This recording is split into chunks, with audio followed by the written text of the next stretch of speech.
أعوذ بالله من الشيطان الرجيم بسم الله الرحمن الرحيم الحمد لله والصلاة والسلام على رسول الله وعلى آله وصحبه ومن والاه أما بعد. Hürmetli sadaqdaşlar, biz ilgili dersimizde balağat hakkında bu kitapni nima uchun tanlaymiz hakkında bir qism tushunchalarni bergandik.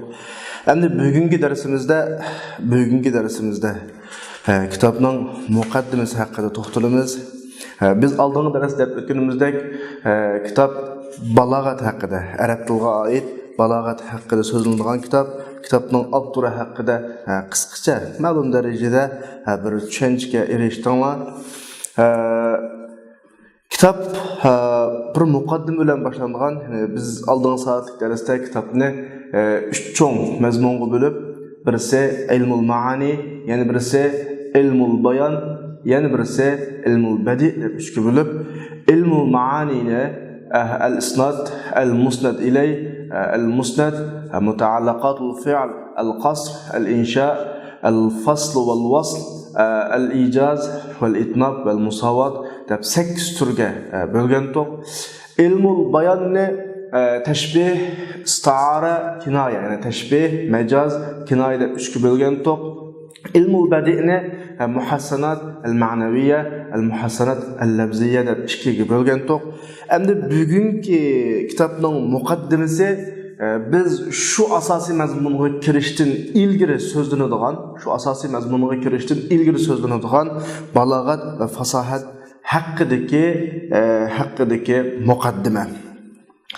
Aldı bilen biz kitapning mazmuniga kirishdan ilgari bu haqda qisqacha bir tushuncha berish to'g'ri keladi. Aldığın saatlik dersde ma'lum bir noktalarni tushunganda qildinglar. Men tushuntirdim deb o'ylayman. Balog'atning asli o'qish maqsadi Qur'oni Karimninki ifodalash jumla shakllari, hadis Rasulullahning ifodalash jumla shakllari, her ifodalanmoqchi bo'lgan maqsadlarga mos shakldagi uslublar va har uslublardan ilinadigan, shu maqomdan iroda qilingan yoki shu jumladan iroda qilingan asosiy maqsadlar qatorliq bu nuqtalar o'g'achqa balog'at, ya'ni bo'libmi ilmul maani asosan arab tilininki jumla tadqiqot, jumla tahlilotiga tava bir fan deb qarashga bo'ladi. Endi şu noktadan biz balog'at va fasohat degan nima, buning vazifasi qandaq vazifalarni ustiga olgan, ya'ni bir odam balog'at fasohat o'rgangandan keyin nimalarga erishadi degan nuqtaga kelsak, umumiy jihatdan, ilmiy kitobning ichiga kirmasdan umumiy jihatdan beradigan tushunchamiz, bir odam balog'at fasohatni o'rgangandan keyin boshqalar yezib qoldirgan kitob yoki so'zlagan jumlasidan zaten maqsad, nima maqsaddan iroda qildi? Bo'libmi Xaliqninki, Allah subhanahu va taolaning kitobidagi har bir oyatga keltirilgan qurilmasdan nimalarni iroda qildi? Payg'ambar alayhisolamning hadislardagi qurilmalarning uslubidan, qurilma shakllaridan, jumla shakllaridan nimalar maqsad qilinadi? Elinadigan inchki mazmunlar qaysi? Mushu nuqtalar kallasga aydinlashadi. Ano'g'andan keyin bu taraf esingda bo'lsin, bu taraf cümlelik münasebetlik her bir küçük noktagacha aks etadi. Aqallisi cümlenin en küçük parçası söz. Sözünün qurilmasi. Mushu yerdan boshlab u so'zdan tarkib topgan jumla tarkibi, söz birikmalari ve şu cümle tarkibininki ilgari kiyinlik uslublari, masalan, qatorliq bütün tilga munosabatlik taraflarda balog'at qana qiladi, aks etadi. Biz dal mushu nuqtani bugungi fasohat va balog'atning ta'rifatida, mushu nuqtani inshaalloh bayon qilamiz. Endi oldi bilan biz balog'at bilan fasohatning ta'rifatiga kirishdan ilgari fasohatning ta'rifatiga o'tamiz. Fasohatni tushuntirib bo'lgandan keyin balog'at bilan fasohatning o'rtasidagi munosabatga o'tamiz. Zaten ikkisining qanday munosabati bor? Endi bu aloqa bir kirishib ketgan, bir-biriga chirimishib ketgan. Yani ma'ni tushuntirish uchun ani tushuntirish uchun ma'ni tushuntirishga bog'lanib qolgan bir taraf bo'lg'achqa, biz hozir turiblar balog'at degan ma'noni deyamaymiz, gapni boshidilar. Avval fasohatdan tushaylik. Balkim sizlar so'rashingiz mumkin, biz hajab fasohat degan gapni anglamabdik. Kitapning ismi balog'at haqidagi kitobda, kitobning so'zlangan mazmuni, biz o'qiydigan balog'at fani fasohat degan gap nereden chiqdi? Fasohat degan nima degan savollar tug'ishi mumkin. Buning o'quvchilarimiz sal savr qilib tursa, darsning oxiriga chiqqan vaqtda andan keyin balog'at va fasohatning ikkisining munosabati oydinlashadi. Ana aldı bilen gapni fasahat degan nuqtadan boshlaydi. Kitobningki 38-betda muqaddamatun fi ta'rif al-fasaha wal balagha wa bayan mawadi'iha degan o'rin qarayli. Aldı bilen biz fasahatdan tushimiz. Fasahat degan arab tilida lug'atnaqdaga vaqtimizda zuhur, bayan degan ma'noda keladi. Zuhur, bayan degan ma'noda keladi. Ya'ni bir narsaning ro'shan ini qo'g'ini fasaha bo'ladi. Odatda fasuhal laban deb ishlatilib qoladi. Sutninki bir suzib noiti qaymoqlari ayrilib, masalan, sutning suzuk noiti pak xolis sap sutog'ini fasuhal laban deb ishlatib qoladi arablar odatda. Odatda afsaha sabi deb qo'ydi arablar normalda. Kichik bola yangi tili chiqib, dada, ana degan gaplarni uch ro'shan deyalsa, buni arablar afsaha deb bunda ishlatadi. Undan boshqa osmonda bulutmi yo'q, nihoyatda havo uchoq, suzuk bir kun bo'lib qolsa, buni yawmun mufsih deb bundan ifodalab qo'ydi. Undan boshqa arab emas kishilar arab tilida normal fasahatlik so'zlasa, buni afsaha al-a'jami ma'u ajam qana so'zildi, nihoyatda fasahatlik so'zildi degan ma'noda. Undan boshqa Qur'oni Karimda mushu so'z Musa alayhisolamning tilida qo'llanilgan. Va akhi Harun huwa afsahu minni lisana. Va akhi Harun huwa afsahu minni lisana. Uning tili mendan fasahatlik, mendan uchoq degan mana shaklda qo'llanilgan. Har holda yuqorida olgan misollardan biz shuni tushunib olamizki, fasahat degan lug'at jihatda al-bayan degan ma'noda keladi.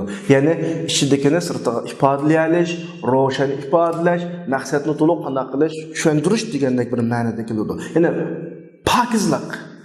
Bayatdanqi fasuhal laban degan misol qaragan vaqtda bir narsaning pokiz deganimiz alaqi qarshısida maynat va pokizlik emas, alaqi g'ayri qo'shimchalardan sap Uyghur tilida sap sut deymiz ku. Şu şekildeki bir xil pokizlik. Bir narsaning g'alg'ashi yo'q, aralashtirilmani yo'q, sap holatini. Masalan, arab tili so'zlagan odam başqa tillarni aralashtirmay, başqa shivalarni aralashtirmay so'zlaydi. Kichik bola o'zining tiliga kekashlashni yoki boshqa bir xil narsalarni aralashtirmay, chiroyli dada deb mana uch gap qila olsa, bularning hammasi fasahat, ya'ni bayon degan ma'noda keladi. Endi fasahat odatda biz buni ta'rifat qilishdan ilgari biz hozir kasb lug'atdan o'tdik, endi taqa fasahatning lug'at ma'nosini o'tdik. Ammo istiloh balog'atga nisbatan, balog'at biz o'qiyotgan fanga nisbatan fasahatningki istiloh ma'nosi nima desa, biz buni hozir bayon qilmaymiz. Chunki fasahatning munosabatlik tarafi yolg'iz emas. Oldi bilan fasahatning tepiladigan o'rinlarini, nalarni fasahatlik degili bo'ladi. Mana ayirib olaylik. Abtur shu nuqtadan gapni qana boshladi va yusafu bihal mufradu kama yusafu bihal kalam wal mutakallim. Fasahat degan bilan mufradini taq so'zlar demakchi.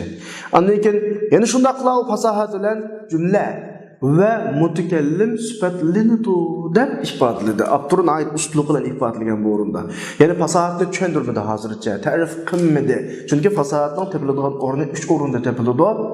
So'zdimi fasahat topiladi, ya'ni so'zda ma'lum shartlar hozirlanganda, jumladimi fasahat topiladi. Undan keyin mushu so'z jumlalarni qandaqlalaydigan, ifodalaydigan iqtidor bor odamdimi ham fasahat topiladi. Avval fasahatni nada bilib oldik, uch bilib oldik. Al-fasahatu fil kalima, ya'ni al-fasahatu fil mufrad, al-fasahatu fil kalam, al-fasahatu fil mutakallim deb uchga bilib oldik. Ya'ni so'zlarda fasahat bo'ladi ekan, kalamda fasahat bo'ladi ekan va mutakallimda fasahat bo'ladi ekan. Undaganda biz fasahatni uchga ayirib turib tunishtirishga to'g'ri keladi. Uchga ayirib turib tunishtirishga to'g'ri keladi. Tamam, gap hozircha bu yerda to'xtaydi. Endi balog'atga kelaydi. Balog'at degandan-ki lug'at ma'nosi hammalar bilamiz, balag'a yablughu, yetti degan ma'noda. Odatda balag'ar rakbu al-Madina deb qo'ydik. Masalan, karvon shaharga qana qildi, yetib keldi. Balag'a fulon tumuhati, Falani özünün arzu armanlarına qana qildi, yetdi. Yani buluq, yetiş. Ana olganda lug'at ma'nosi bu ekan. Lug'at ma'nosi bu ekan. Yani Abturmu shu asosda bima'nahu lug'avi ta'ni. Yani balog'at deganimiz uning lug'at ma'nidan shuni maqsad qiladi. Ta'ni shuni maqsad qiladi. Al-usul bir narsada yetib berish va oyoqlashtirish. Har qanday narsani oyoqlashtirib tugatgan bo'lsa, nima bo'ladi? Balag'a bo'ladi. Endi bu orqaliqmi, balog'at orqaliqmi kalam va mutakallimlar sifatlanadi. Kalimada balog'at topilmaydi. No'g'anda fasohatga qaragan vaqtda doirasi sal kengroq. Fasohatninki tar doiragacha boradi, kalimagacha boradi. Balog'atninki kalimaga olmaydi, kalamda mutakallim topiladi. Bu ahvollar sizlar nazariyada tushunib tursanglar, buning amaliy ahvoliga sal turib kelamiz. Darsning oxirida kelamiz inshaalloh.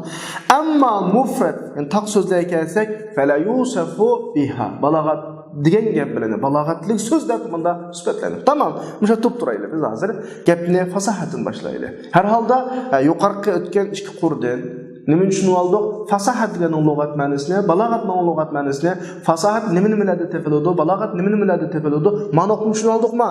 Texnik kirmadik ichiga. Al-fasaha, avval fasohatdan kelaylik. Tamam, biz bayatdan qadarasidan ilgari so'zlagan mazmunlardan fasohatni nechaga bo'lib olgandik? 3 ga bo'lib olgandik. Ya'ni al-fasahatu fil kalima, al-fasahatu fil kalam, al-fasahatu fil mutakallim. So'zdagi fasohat, jumladagi fasohat va so'zligidagi fasohat deb nechaga bo'lgandik? 3 ga bo'lgandik. Ana biz gapni boshdan boshlaymiz. Diqqat. Va takunu fil mufrad wal kalam wal mutakallim. Fasohat so'zda bo'ladi, jumlada bo'ladi va odamda bo'ladi. So'zligicha odam. Ana unda so'zdagi fasohat degan nima? So'z qaysi shartlarni hozirlagan vaqtda so'zni fasih so'z, kalimatun fasiha deb, qawlun fasih deb munosabatli bo'ladi. Desa, Abtur davotida fal fasahatu fil mufrad. Ya'ni taq so'zlardagi, yakka so'zlardagi fasohat deganimiz takun fi hulusihi min tanafur al-ahruf wal gharaba va muhalafat al-qiyas.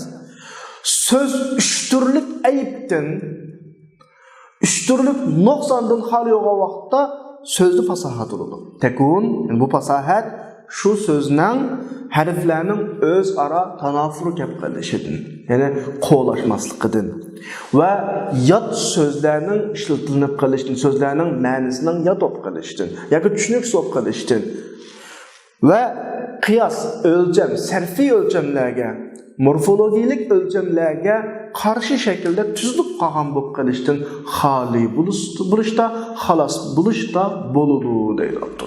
Ya'ni demakchi o'g'ini bir so'zning fasohatlik bo'lishi uchun shu so'z tuvandagi 3 ayibdan xoli bo'lishi kerak. Birinchisi harflarning o'zaro qo'llashmaslik, birisidan qechishi, maslash. Tanafurul huruf degani odatda sizlar bizning Uyg'ur tilida bor. Kalugushuğa çok çaplashmash deganda eg'iz qam kelmaydigan gaplar bor. Bizlarga so'z o'yinida ishlatamiz ya uni tezroq deb baqing, masalan, kala, qarqaran tezroq deb baqing desa, digilolmaydi yoshning o'xshagan bir so'zning tarkibida boshqalar talaffuz qilishda qiynaladigan shaklda harflar o'zaro qo'llashmasa, bir harf bilan bir harf. Chunki hammadan bilamiz, bizning 32 harfimiz, arab tilidagi arab ilba harflari hammasi bir mahrajga ega. Bu mahrajlarningki yiroq mahraj va o'tir mahraj va yaqin mahraj va ig'ir chiqadigan harflar va yengil chiqadigan harflar va harflar agar mas shaklda chizilmagan, birga kelmagan bo'lsa, mahrajlar to'qinishi yuz berib, o'zaro ig'izdan gap joyida qanday qilmaslik, chiqmaslik. Shunga bizning Uyg'ur tilimizdan ba'zi tekshirish, tashkirish degandek so'z olishib ketadi. Bu nima olishib ketgan bu? Masalan, o'kcha degandagi-chi, o'kcha degandek, kab bilan chaninki, tashkurishda shinlan kaninki olishib ketganidek, öz ara mahrajlarning to'qinishi, harflarning surkilishidan kelib chiqqan bir xil qo'llashmaslik bo'ladi. Mana mushu xil ahvol bo'lib qolsa so'zlar, biz talaffuz qilgan so'zda, arab so'zlarda bu so'zda fasohat bo'lmaydi. Mushu eshitdan saqlangan vaqtida so'z fasohat bo'ladi. Ikkinchisi İkincisi, garabet deydi. Hemen bilisizler, yurtning işletildiğin şive noktadan bazı sözleri okşmaydı birisi-birisiga. Mesela bizning bir rayonda, mesela Xotende işletken söz Qashqarda başka ma'noda işletilinishi mumkin. Qashqarda işletilgan söz Aqsuda işletilmasligi mumkin. Endi sen Mayada işletilgan sözün Ayada işletilgan söz Mayada. Bu bir nokta. Yoki ma'lum sözning vaqti o'tgan so'zlar o'tgan zamonlarda necha yillar ilgari işletilgan söz. Bugungi kundan ballar yoki u zamondagi ba'zilar bilmaydi. Sen şu vallaha şu xil yaz sözlerini işletsen. Yoki sözning yasalishi nuqtasidan boshqalarga bek aniq so'z emas yoki yangi atalg'i degandek har xil sabablar tufaylidan sen o'ltirgan jumhur, sen so'zlayotgan jumhur oldi o'tirib so'zlayotgan yoki sen bilan paranglashayotgan shu jamiyatdagi kishilar shu so'zni qana qiladigan, bilmaydigan, u so'z ularga nisbatan yot tuyuladigan maqildagi so'zlarni qo'llanish fasohatsizlik bo'ladir. So'z mushu xil sifatdan xoli bo'lishi kerak. Uchinchisi qiyosga qarshi gap qilishni. Qiyos degani sarf qoidasini ko'rsatadi. Ma Uyg'ur tilidan arab tilining biz tushunishda hamda arab tildagi har bir so'z bir o'lchamga tushib yasaladi. Mayli ism bo'lsin, mayli fe'l bo'lsin, har bir so'z bir o'lchamga tushadi. Şu o'lcham bo'yicha yasaladi, o'lcham bo'yicha qo'llaniladi. Endi so'zni yasash va qo'llanishda ba'zi bir sabab tufaylidan o'lchamsizlik holat shakllanib qoladi. Mushu xil holat dal so'zning fasohatiga ta'sir ko'rsatgan holat bo'ladi. Bu xil holatdan, ya'ni mushu xil sifatdan, mushu xil ayibdan xoli bo'lgan vaqtida so'z fasohatli so'z bo'ladi. Mana bu 3 sifatdan xoli, 3 ayibdan, 3 kamchilikdan so'z xoli bo'lsa, so'z fasohatli so'z bo'ladi. Fasohat dal shu yerda bo'ladi deyotdi. Anas Abdur mushu 3 xil ayibni qana tushundirdi. Buni qanday misollarni keltirdi? Qarab boqaylik. Fatanafrul ahruf yakshifuhu az-zawq as-salim. Harflarning o'zaro bir-biridan qichish ahvolini sog'lom tuyg'u, odamdagi tuyg'u va arab jumlalariga bo'lgan kuchli ma'rifat buni bayqiy oladi deydi. Odatda normal eg'izga qom kamisa, bundan qarasak bir eg'izga hech bir aftashmayotgandek tuyg'u oldi bizda. Sözde tanafurul huruf var. Bir adam tını obdan bildi, Arap'ın obdan bildi. Hiç Arap tilde bunda gap yok, bunda eğir vezinlik gap yok, bunda qo'lashmaydigan gap yok. Mushu xil shakldagi qo'llanildi. Tamam, bu so'zni nima tanafurul huruf var. Mesela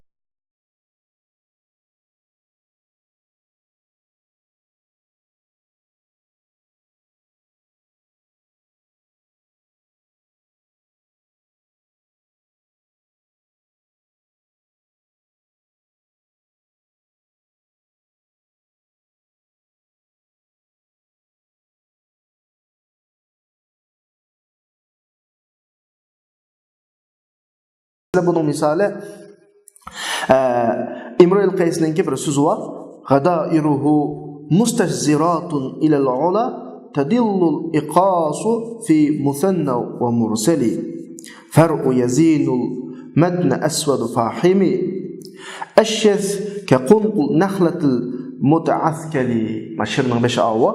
Kitobda berilgan she'r gadairuhu mustahziratun ilal ula tadillul iqasu fi musanna ve mursali. Yani gadairuhu degani uningki manglay chashlari, ma'mayat engidan tushib turgan chashlari ustiga o'rlab turadi. Mustasirat degani ustiga qan o'rlab turadi. Tadillul iqas fi musanna ve mursali. Bunun o'rilma chashlari turilgan chashlar bilan quyutilgan chashlarning o'ttirida yo'qolib ketadi deb bir chashning tasvirida bu hamda. Buning asosiy mazmuni bizga nisbatan muhim emas-ku. Bizga muhim bo'lgan tarafi mushu she'rda mustahziratun deydigan bir so'z bor. Mustahziratun degan bir so'z bor.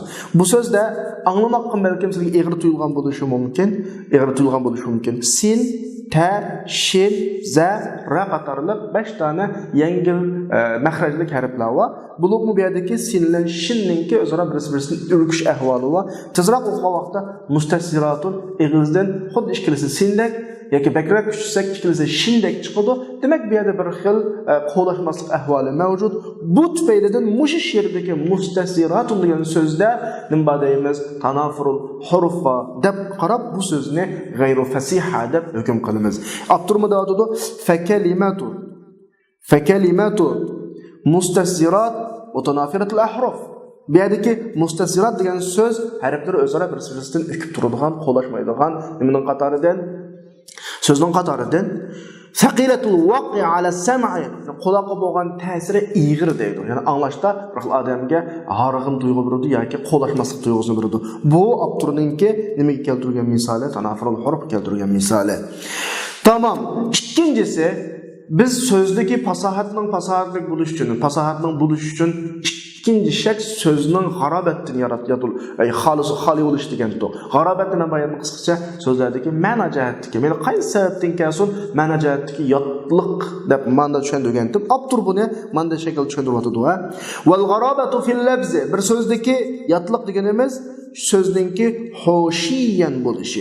Hoşiyen degeni yatlık, yat duyulduğun buluşu. Gariben, gayri ma'luful istimal. Garib degeni o tabii ki ya temelen bilimiz. Gayri ma'luful istimal. Yani işletip könmegen, kullanıp könmegen söz. Ya o söz başka yurtның keşfedilse, ya o söz ötken zamandaki kollanıp söz bizge münasibetsiz. Bugünkü zamanda bizning bu cemiyetimizde, bu yurtumuzda onu qanday qilmaymiz, qo'llanmaymiz. Manda şekildeki söz o'qib kelishga g'arabat hisoblanadi. Masalan, Ru'bat ibn Ajjajninki Ru'bat ibn Ajjajning bir she'risi var. Deydi: "Ayyam abdat wadihan mufallaja, agharra barraqan wa tarfan ablaja." Meşhurda ablaja debdi. Bunun bazı şekillerinde abraja deb ravlankilik. Maylinim bo'lsin, ablaja olsun, abraja olsun. Bizga nisbatan bu misal emas, ammo askartib qo'yapman. Ba'zi she'rlarda va tarfan abraja deb ravlankilik mashhurda lam bilan ilibdi. Har holda shiklisini bilib qo'yish kerak. Ve muqlata ve haciben muzajjaja ve fahiman ve marsina musarraja diye muşşirda avval bir tercih biray. Eyyam abdat wadihan mufallaja. Şu kunlarda deydi. Şu kunlarda o vadih ne qana qildi? Aşkarıldı. Vadih degani mayada özünki o'tir kishini ko'rsatdi. Bu bir ayolni tasvirlagan, ayolning chiroyini tasvirlagan bir holat bu.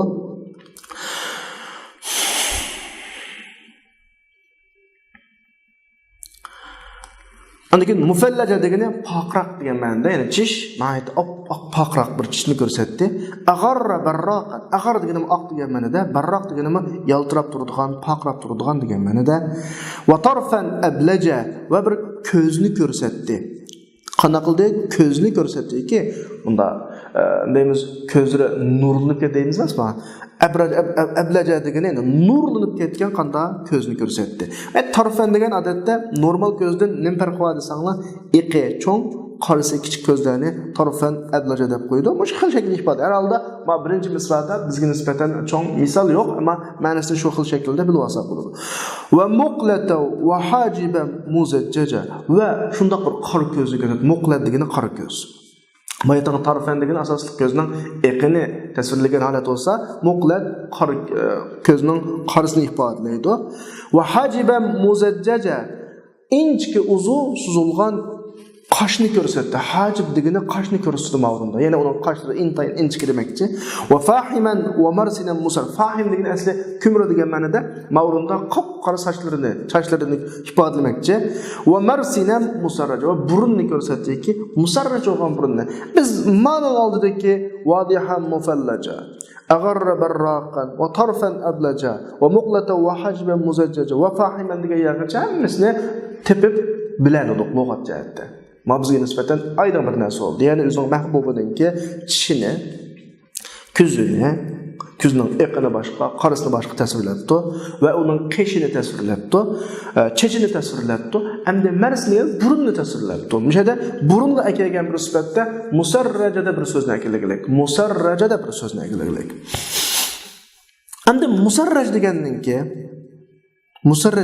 ki, bir yerdə qarasaq, ikki xil ifodalash ehtimoli bor.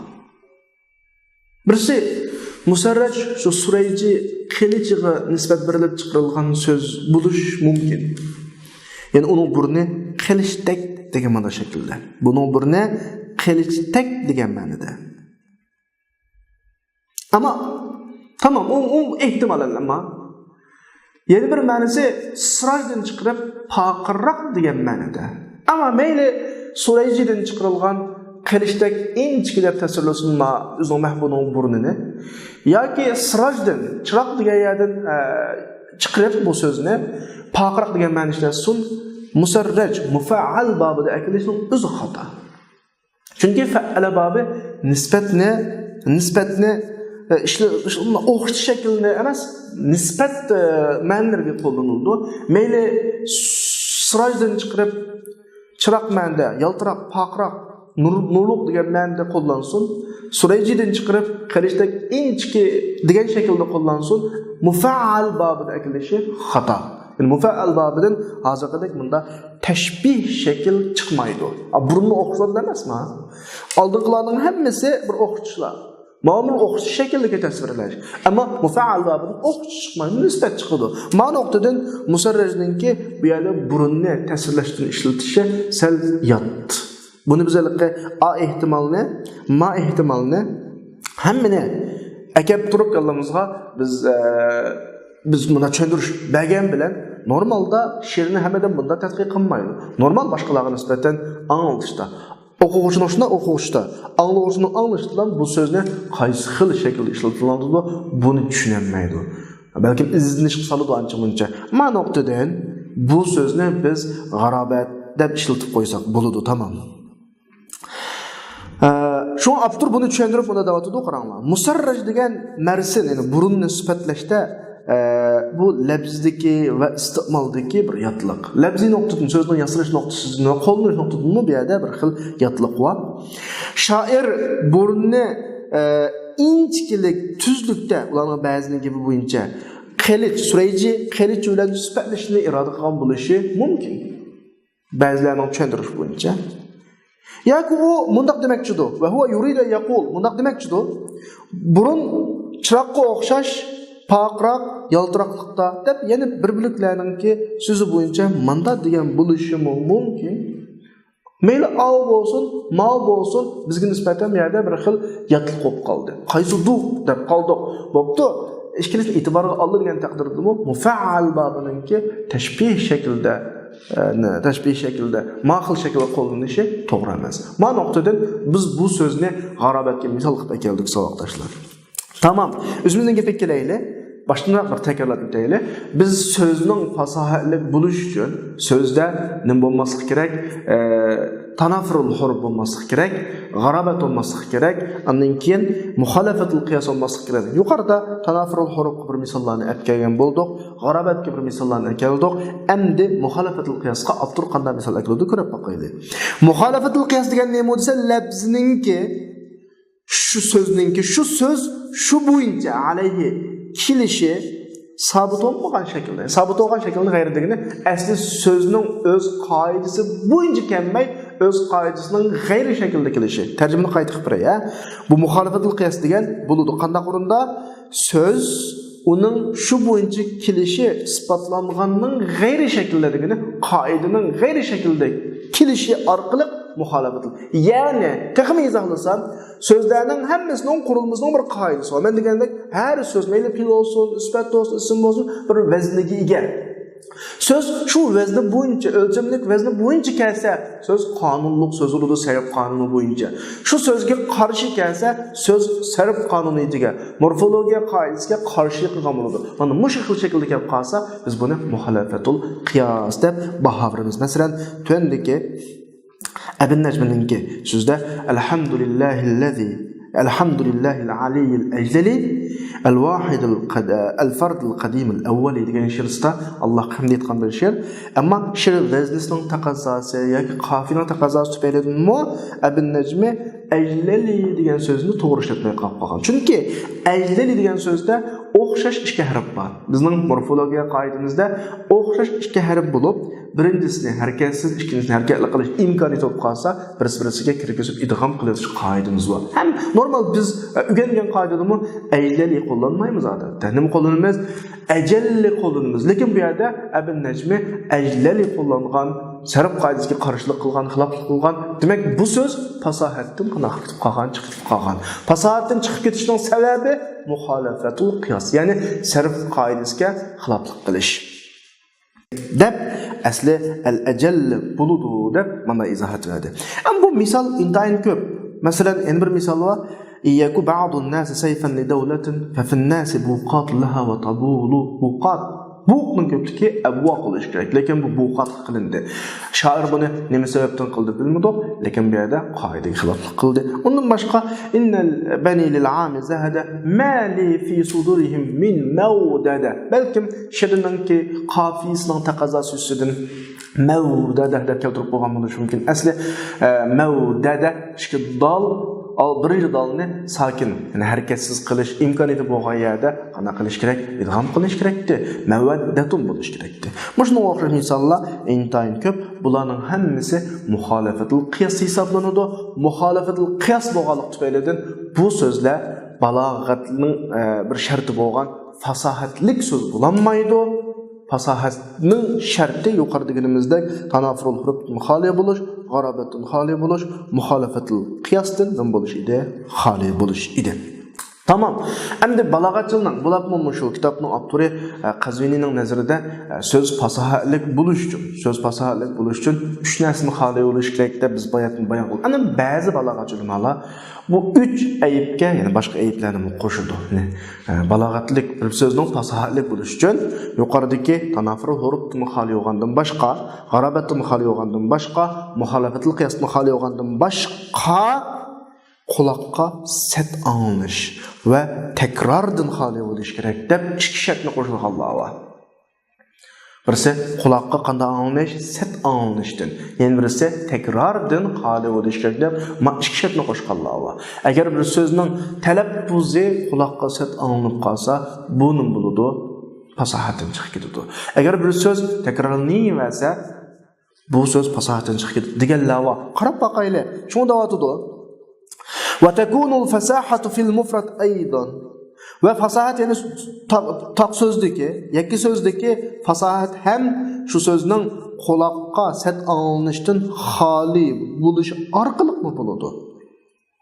Yani Mutanabbi'nin sözde yüz bergen Seyfuddavle'nin Mahtab degan sözde yüz bergen karahat qo'xshash. Masalan o'qib boqaylik. Mubarakul ismi agharrul laqab karimul jirisha sharifun nasab. Onu Mahtab, onun ismi intayin mübarek, Seyfuddavle. Şunama? Agharrul laqab, karimul jirişşa, üze intayin isil. Şerifun nasab, nasabi intayin ulu. Yani hem sözü cayda, mübarek cayda, el isim cayda, agharru cayda, laqab cayda, karim cayda. Jirişşa. Jirişşa qulaqa qana qilindi, sen anlamda qilam qana qilatdi. Mushuni fasahatsiz chiqiraverdi. Yani şu aslında bu yerdeki quloqqa set anglish, jirishsha degan so'z, ya'ni odamning o'zini ifodalash, nafs deganni ifodalash uchun deyotdi. Ammo va huwa qawlun fihi nazar. Va huwa qawlun fihi nazar. Bu buningda bir azroq o'ylanib baqishga tegishlik, qarab baqishga tegishlik bir so'z. Chunki Abdur bayon qilib buning gapini quloqqa set anglish g'arobatning doirasiga kiradi. Quloqqa bekaqsat anlanmaydi. Davomli anglayotgan gapni sat anlanmaydi, ko'ngan gap sat anlanmaydi. Faqat illaki yot anglab boqmagan gapni sat anlanadi. Undan keyin bu nuqtani desak, bu arabatning tahtiga kirgan bo'ladi. Yani bu ne? Onunga xos bir doirada ayrim ajratishga hojat yo'q. La hajata li ifradiha fi hiyazin xos biha. Onunga xos bir doirada onu ayrım, yalğız məxsus keltirishning nimasi yo'q, hojati yo'q. Arabatning tahtida daxil bu deb Abdurmu mushuninki so'zning fasahatiga ta'sir ko'rsatganligini e'tirof qiladi, ammo ayrım bir mustaqil bir sabab qilib, mustaqil bir kamchilik qilib ayrim ifodalashga qarshi. Ya'ni buni arabatning qatori tiqadi. Bu bir qiylahunning bir so'zi. Hem ikkinchi bir fikr var yana. Men bayatda deb aytdim-ku, yuqorqi 3 dona ayib nuqsondan boshqa, birisi quloqqa set anglish, yana birisi takror bo'lish deydigan bir gap bor. Abdur buni til qilib davatdi. Fasahat, jumladagi fasahat, bu Abdur deb ketdim mayagamda. Tamam, biz deb aytaylik uni. Kitobda til ilinmabdi. Men o'zim nima qilib beray? Bu bir mushu so'zning fasahat sohasidagi bir qarash. Yani ba'zilarning qarashida so'z takrorlansa, bu mu fasahatdan chiqib ketadi deydi. Buningga misolni subuhun laha minha alayha shawahidu deb ma'no qiladi misolga. Yani u bir shundoq bir atki u atdan şu at dalalat qiladigan subuhun laha minha alayha şawahid deb laha minha alayha deki ha damirlarni tekrarlandı. Bu fasahatın chiqib ketdi deb ba'zi misollarni keltirdi ba'zi balog'at ustozlar. Bunun qarta balog'at ulamolarının beradigan javobi tekrar. Bu yerdeki nimaga ta'sir etkizsa, g'arobet yoki tanafurul huruf yoki muhalafatul qiyas degandek 3ning biriga tushib qolsa, ko'pincha tushib qolish to'g'ri kelib qolsa, tanafurul huruf tushib qoladi. Tamam, shuni tahdid qilib ketib, fasohatga ta'sir etkazadigan bir sabab bo'lsa, bu da tekrar. Ammo tekrar nimaga ta'sir ko'rsatmasa, yuqori degandek mayli tanafurul huruf, mayli g'arobet yoki muhalafatul qiyas degan bir turga tushmasa, takrorninki jumlaga hech qanday nimasi yo'q. Ta'siri yo'q, fasahatiga ta'siri yo'q. Masalan, Qur'oni Karimda va nafsi va ma sawwaha fa alhamaha fujuraha va taqwaha. Va nafsi va ma sawwaha fa alhamaha fujuraha va taqwaha deb keldi. Qur'oni Karimda keldi. Tamam, Qur'oni Karim afsahul fusha bu noktadan tekrarını itibarga almaymiz. Ta'sir etkizsa, tanafurga kirishi mumkin, g'arabatga kirishi mumkin. Qaysi birisiga tushib qolsa, buni ayrim keltirishning hojati yo'q. Xuddi bayotdagi karaha fis-sam'u o'xshash. Ammo ta'sir etkizmagan ahvol aslida tekrar nimaga ta'sir etkizmaydi? So'zning fasahatiga ta'sir etkizmaydi. Shu o'ttirma hatto buni kitobda qanday qilmagan, ammagan. Tamam. Endi o'zimizning gapiga kelaylik, saboqdoshlar. Biz nerede ketyaptik? Biz fasahat, balog'atni so'zlab ketayotgan, fasahat, balog'atning avval fasahatni so'zlaydigan bo'lgan. Chunki balog'atning balog'atli bo'lish uchun fasahatga qarashlar. Buni keltirib so'zlaymiz. Endi fasahatni biz ta'rif qilmasdan 3 ga bo'lib olgan. So'zdagi fasahat, jumladagi fasahat va adamdagi fasahat, so'zlovchidagi fasahat deb. So'zdagi fasahatda 3 kamchilikdan xoli bo'lsa so'z fasahatlik sözülüdü. 3 ayıptın xali bu söz fasahatlik sözülüdü. Bu noktani aydınlaştırıp sözlep misallar kısa ekeldi. Her halde kitapta maksatlığı çıkmadı. Endi ikincisi el-fasahatu fil kelam. Yani cümledeki fasahat dediğimiz tekun fi hulusihi min da'fet ta'lif ve min tanafurul kelimat ve min et-ta'qid. Yani bu fasahat şu cümlenin da'fet ta'liftin, bu birinci kemçillik. Tanafurul kelimatdan bu ikinci kemçillik ve ta'qiddan bu üçüncü kemçillik. Muşuladın hulus yani xali buluştu buludu. Yani bir cümle da'fet ta'lifdan xali bo'lganda, tanafurul kelimatdan xali bo'lganda ve ta'qiddan xali bo'lganda bu kalam, bu cümle kalamun fasih, cümletun fasiha buludu. Fasahalik cümle buludu. Onda o'z masalalarga qarash bo'lib qoldi. Şu fasahatsizlikni keltirib chiqaradigan, fasahatsiz bo'lib qolishga sabab bo'ladigan 3 ayib bo'lib qoldi. Ya'ni birisi da'f ta'rif, nima da'f ta'rif degan. O'zini tarjima qilsak, qurilmalarning ojiz bo'lib qolishi degan gap. Ya'ni jumlaning qurilmasidagi grammatika qoidasiga tushmay, ojiz bo'lib qolishi. Tanafurul kelimat aynı bayatdagi kalimada topilgan tanafurul huruf o'xshashini uchun aytilmish shakli, ya'ni so'zlarning o'zaro bir-biri bilan qo'llashmasligi. Üçüncüsü ta'qid. Cümlenin mazmuniningki tushunilmaydigan darajada murakkab bo'lib ketishi. Bu bizning yuqorida qilgan tarjimamiz qurilmaning ojizligi, so'zlarningki o'zaro qo'llashmasligi, murakkab bo'lib ketish, tushunilmaydigan. Bu yetarli emas, bizga bir narsa tushuntirib bermaydi. Unda birdan-bir kelamiz, ha. Ala yakun, yeni bir shart var, qayt kelaylik. Al-fasahatu fil kalam. Jumladagi fasahat deganimiz takun şu cümleninki da'f-ı ta'liften, tanafurul kelimatdan ve ta'qiddan xali bo'lishida buludu. Nima bilan birga desa, şu cümle muşularning hammasidan xali bo'lish bilan birga fasih bo'lish sharti bilan. Ala yakunka ala shartni ifodalaydi, sharti bilan. Unda o'ganda cümlening fasahatlik bo'lishi uchun yuqorqi da'f-ı ta'lifdan xali olsun, tanafurul kelimatdan xali olsun, ta'qiddan xali olsundan boshqa cümlenin sözleri, cümlenin özü, cümlenin aş kelimatları bo'lish kerak, fasih bo'ladi. Bu yerda fasihanligini cümleni ko'rsatmaydi. Biz hozir cümlenin fasih bo'lishini so'zlayapmiz. Cümle yuqorqi 3 shartdan xoli, 3 ayibdan xoli olsun, fasih bo'lishdan birga desa, biz shu 3 ayibdan xoli olsun fasih bo'ladi emasmi? Unda o'ganda fasihan degan so'zdan maqsad o'rindagi so'zlarga qaratilgan. Ya'ni cümle Tana da'fı ta'lifdan xali bolğanda bu birinci şart. İkinci şart. Sözleri özara birisi-birisini qoğulaşmaslıqdan xali bolğanda. Üçüncüsü ta'qiddan xali bolğanda ve bunun aldığınca dördüncü şartı hesapta şu cümlenin bütün sözleri fəsih olğan vaqtda. Biz bayaqdan kalama kelişdən ilgiri kelimede sözlülük, kelimenin fəsih oluşu sözlülük. Şu fəsih bolğandan keyin anma 3 şartga uyğun kelse kalam fasahalı kalam. Onda kalamın fasahalı buluş üçün asası qancha şart? 3 şart. Ve ondan başqa sözlerinin həmin buluşu, fəsih oluşu hem şart. Anda biz birden kelek bir yerde biz biladigan 3 noktaga keldik. Biz bilmekçi olan 3 muhim nokta. Birisi da'f ta'lif, tanaful kelimat, andan nima? Ta'qid. Zaten nima o? Qarab baqayli. Da'f ta'lif deganimiz yakun bi muhalafatil qanunun nahwi.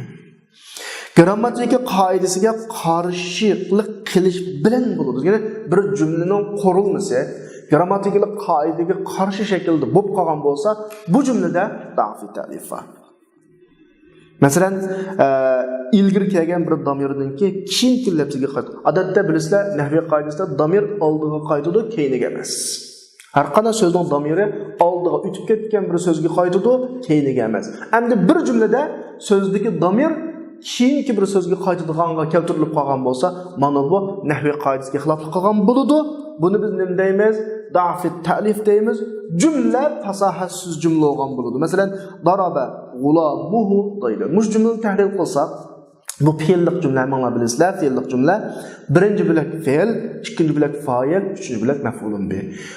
Grammatik qoidasi bo'yicha har bo'lak o'z o'rnida. Fe'l, undan keyin fa'il keladi, jumla qoidasida uniki maf'ulun bi. Endi fa'ildagi damir keyindagi maf'ulun bi'ga qanaqa qiladi qoidada bo'lib qoldi. Bu nuqtadan bu jumlada al-idmar qabla zikr degan eng cho'ng grammatik xatolik bor. Al-idmar qabla zikr degan eng cho'ng grammatik xatolik bor. Bu xatolik nuqtadan, bu xatolikdan ma jumla fasahatsiz jumla bo'lib qoldi. Masalan, daraba gulamu zaydandaki gulamuhudaki ha zaydga qaytadi. Zayd lafzan mutaakhir. Zayd lafzan mutaakhir. Hatta ma'nan mutaakhir hatta. Chunki maf'ulun bihi, maf'ulun bihi degan lafzan ma'nan jumladan fa'ildan keyin kelgan narsa. Bu birincisi. İkincisi, tanaful kelimatning misali, talaffuzga qo'llashmaslik deymiz-ku buni. Ularning birining sharlarning birining so'ziga o'xshash. Bu she'r, bu bayt jinni yig'inisidan jinga nalaqay bir xil jin g'aliqi. Hikoyalarda bir hikoyalar bor adabiyot sohasida. Bir odam jangga ketib o'tib askarlarni buyurib bir o'rmonlikdagi jinning o'ylanib vayron qilibdi. Ondan keyin jin uning quloq tubiga birini vaqrab o'tirib qo'yibdi. Uning qabrisi shu odam yo'q jilg'ilda qolibdi. Onun tuqqanlari uni izlab ketgandan keyin jin shuna qashqa kelib mashirni o'qitdi deydigan bir rivoyatlar bor. O rossiya olsun, yolg'on bo'lsin bizga nisbatan muhim emas. Muhimi bu she'r bizga bir jumlaning fasahatiga ta'sir ko'rsatadigan bir ayibni deb turadi. Anglaylar. Va qabru harbin bi makanin faqr va laysa qurba qabri harbin qabr. Qabru harbin bi makanin faqr va laysa qurba qabri harbin qabr. Harbning qabrisi, harb odamning ismi, yiroq bir joyda. Uning qabrisiga yaqin joyda, harbining qabrisiga yaqin joyda nima yo'q, qabri yo'q. Qaranglar, ikkinchi misrada qurba qabri harbin qabr. Qurba harbi qabr. Qurba qabri harbin qabr. Chunki qabri 3 dona so'z bor. Her 3 söz qab, ra, ba'dan tuzilgan. Unikinin harbida bir söz var. Bu ha, ra, ba'dan tuzilgan. Qab bilan ha mahraj jihatda o'xshash hammasi tezroq degan vaqtda, yoki normal talaffuz qilgan vaqtda odamga bir xil ixillik tuyuladigan bir xil ahvol bor. Buni Abdurma o'rinda tanaful kalimatni misol ekan, mushu sabab tufaylidan ma jumla fasahatsiz jumla baholangan. Ikkinchi bir misol. Karimun mata amdahu wal wara Ma'i ve iza ma lumtuhu wahdi. O shunchalik islo odamki, qachon uni maqtasam, kishilar men bilan birga tang maqtaymiz. Ve iza ma lumtuhu wahdi. Uni ayblab, uni so'ksam, men yolg'iz so'kmaydi. Demak, maqtasam haq bilan maqtagan bilan aybligan vaqtimda odam yo'qmi aybladiganqa. O shunchalik islo odam nima? Mushurunda amdahu da ha Çoğun ha bilen kichik ha ikkisi mahrajati yaqin, ikki mahrajati yaqin ichkari birga kelgan so'z takrar topdi. Buning mu fasohatga ta'sir etadigan tanaful kalimatning qatoriga kirishi aniq. Shu nuqtadan bu mu nima bo'ldi? Fasohatsiz jumla bo'ldi. Buni misol keldi. Bu haqda sharh kitoblarda, sharh adabiyot kitoblarda voy bu degan tanaful harfi kirmaydi ya, o bu deb talash bor. Ammo hozir biz bilmoqchi bo'lgan muhim masala cümlenin fasahatsiz bo'lib qolishining sabablari bo'lg'achqa biz atrofiga kirmaymiz, o'tib ketamiz. Anda hozir o'zimiz nariga o'tib bir eslab o'taylik. Biz hozir cümlenin fasahatli bo'lishini jumla nimadan xoli bo'lishi kerak? Da'f ta'lifdan, tanaful kalimatdan va ta'qiddan degan to'q. Endi biz boya ikkisini so'zlab qoldik. Da'f ta'lif bilan tanaful kalimatdan ta'qid. Ta'qidni boyatman tarjima qilgan vaqtda jumlaning buni ma'nosini tushundirgudek darajada murakkab bo'lib ketishi degan emasmi? Kiraylan davasa ta'qid deganimiz alla yakuna al-kalam zahira dalala al-murad. Ta'qid deganimiz jumlaning maqsadga bo'lgan ifodasining oshkor olmasligi. Yani cümle maqsadini to'liq ifodalanmaydi, oshkor ifodalanmaydi. Nima ish oshkor normal ifodalab bermaydi desa, ya jumlaning qurilmasidagi yuz bergan bir chatoq ayib tufaylidan yoki mazmunidagi fil intiqol degani mazmun digichining maqsadining anglag'uchiga yetkilish degani digichi bilan anglag'uchining o'tiritiga tushunilmaslik. Ikki sabab tufaylidan, ikki nuqta tufaylidan yerda bir masala ko'ringan. Jumla shuni bilan mazmun tushunilmaydigan. Yig'ib tushundirsak, ya labzdagi masala yoki ma'nodagi masala. Ya labzdagi masala yoki ifodalangan ma'nodagi masala tufaylidan jumla maqsadini to'liq ifodalanmadi. Mushu jumlada ta'qid va deymiz. Bu jumlani biz muaqqada deymiz. Ta'qid fasohatsizlikning eng chong ayblaridan birisi. Bu xildagi jumlalar nima bo'ladi? Fasohatsiz jumla bo'ladi. Anda biz iboyatning ta'rifatini o'zlab ikki xil ta'qid chiqardik. Birisi labzdagi xalal tufaylidan bo'lgan ta'qid, yana birisi ma'nodagi, ya'ni intiqol degani ma'noni ko'rsatadi. Ma'noning yetkilishi, anglag'uchidan anglag'uchi yetkilishi, ma'nodagi xalal tufaylidan ta'qid bo'ladi. Anda birinchisidan kelayli ta'qid fil nizm deb qolibdi. Boshqa kitoblarda ta'qid labziy deb bo'ladi. Ta'qid labziy, labz jihatdagi ta'qidlik Farazdiqninki İbrahim ibn Hisham al-Makhzumi, ya'ni Hisham ibn Abdul Malik ibn Marwanning tog'isi İbrahim ibn Hishamni maqtash haqida, shunda madhilash haqida degan bir gap bor. Va ma misluhu fil nas illa mumallaka abu ummihi hayyun abuhu yuqaribuhu. O'quvchilarimiz qarab baqsa, bu she'rda bilmaydigan so'zlik yo'q. Ma'noning ma'nosi aniq, misluhuning ma'nosi aniq, finnasning ma'nosi aniq, mumallak, abu, ummi, hay, abu yo'q. Hammasi ma'nosi aniq so'zlar, ammo tarjima qilib taqdim desa hech qo'llashmaydi. Kishilarning ichida uning o'xshab faqat podsholar bor. Uning onasining dadasi tirik, uning dadasi uning o'xshaydi. Bir qo'llashmagan gapda bu jumla bir narsa chiqmadi. Hatto men tushunmadim buni hozir. Anus qayta qarab baqile. Nima shu bu yerda desa, asli shoir o'zi o'ylagan har qanday bir sabab tufaylidan she'rdagi qurilmalarning o'tirini oldi-keyni egizpas qilayotgan. O'tirga fasil tushirmaydigan o'rinlarda o'tirga fasil tushirayotgan. Muzab laylni ayirib etgan. Mubza xabarini o'tirini ayirib etgan. Sifat mansubni o'tirini ayirib etgan. Demek bu yerda iborat jihatda labz jihati bir muncha masala bor. Mushu masalalar tufaylidan mavjumlar bir tushunilmaydigan bir jumlaga aylandi. Anas buni asli nima aytdi? Asliga qarab baqsa, mana buning asli. Laysa misluhu fin nasi hayyun yuqaribuhu. Asli. Va ma misluhu fin nasi hayyun yuqaribuhu. Unda qaranglar. Va ma misluhu fin nasi hayyun yuqaribuhu. Mana kelish kerak. İlla mumallakan abu ummihi abuhu. Mana shaklda oladi asli. Ma'u to'g'ri shakli. Ya'ni buning tarjimasi vaqtida asta qaranglar. Uning o'xshash kishilar, uning o'xshaydigan tirik odam yo'q. Yuqori bu degan uning azroq yaqin keladigan sifatlarda, ishfalarga yaqin keladigan o'xshaydigan odam yo'q. Illaki shu podshohlik bilgan xalifa uning onasining dadasi, oning dadasidir. Ikkisining tuqqanligini bayon qildi. Shu asli qurilmasi ma'qul. Ana bu she'rning qopiyasini deb qoldimi yoki she'rdagi bahrilarning birisiga tushirmaslikni o'ylab qoldimi? Qanday bir sabab tufaylidan bu yerda qurilmalarni favqulodda egizpas qilayotgan. Hayyun mavsuf yuqori bu sifatda o'tirg'i abuhuni keltirgan. Abu ummihi mubtada, abu xabarda o'tirg'i hayyunni keltirib qo'ygan. Va ma misluhu fin nasi hayyun yuqaribuhudiki va ma misluhu hayyun ma'ning ma misluhu degan jumla bilan munosabatlikda uning o'tirg'i illa nurg'un masalalarni keltirib chiqqan egizmasliklar. Shu tufaylidan ma jumla ma'nisi uqlamaydigan bir narsaga aylangan. Mana bu taqid lafzi deb ataladi. Ya'ni yurid bu shuni maqsad qilmoqchiki, kimga o'xshash? İbrahim ibn Hisham o'xshash kishilar ichida uningga isilliklarda, axloqlarda o'xshaydigan bir odam yo'q. Illoki uning singlisining o'g'li Hisham bor. Bu degan so'zni bir tamahhul, hili ishlatib o'zbashimchilik qilish. Jumlani andamli qalayman qilishlarda tamahhul degani o'zbashimchilik qilish shu. Va xuruj anil fasaha, fasahatdan chiqqanlikda bu. Unda jumlaga ish yo'q, jumla deganning qoidasi bor. Tamam. Demak, qayta gapni xulosalasak, taqid jumla qurilmasidagi bir masala tufaylidan, jumla qurilmasidagi masala tufaylidan jumlaning mazmunini tushunib olmaydigan holat ketib qolsa, bunu biz taqid lafzi deymiz. Bu birinchisi. Taqidning birinchisi. Ikkinchisi taqid fil intiqol. Yani taqid ma'naviy.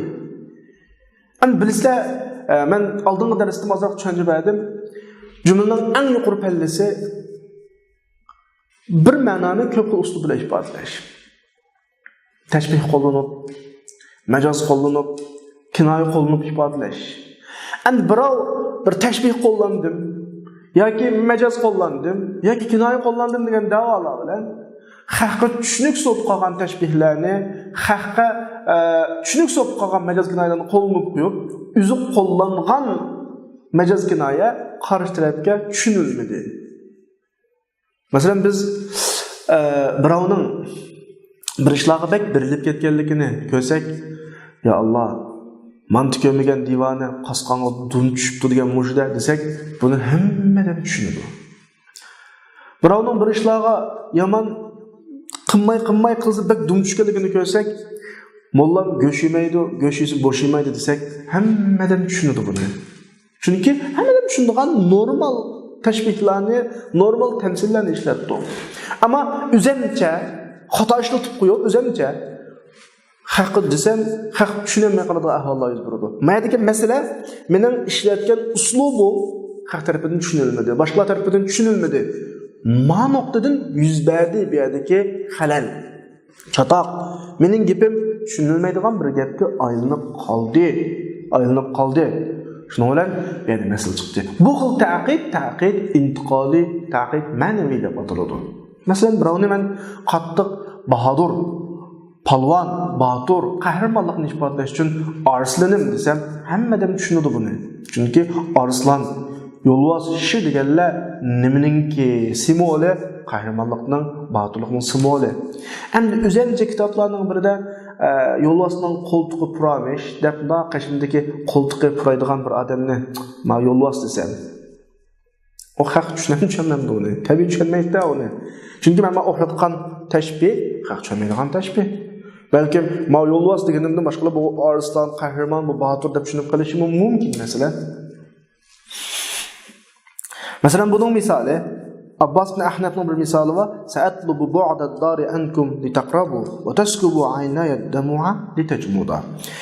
Men sizlardan uyning yiroq bo'lishini talab qilaman, o'zaro bizga yaqin kelishinglar uchun. Uy yiroq bo'lsa, odam ko'ngli izlashib turadi, pat-pat telefonlashib, aloqalashib turadi, yaqin bo'ladi. Uy yaqin bo'lsa, ancha-muncha bir narsa ishib qoldik ekanmiz.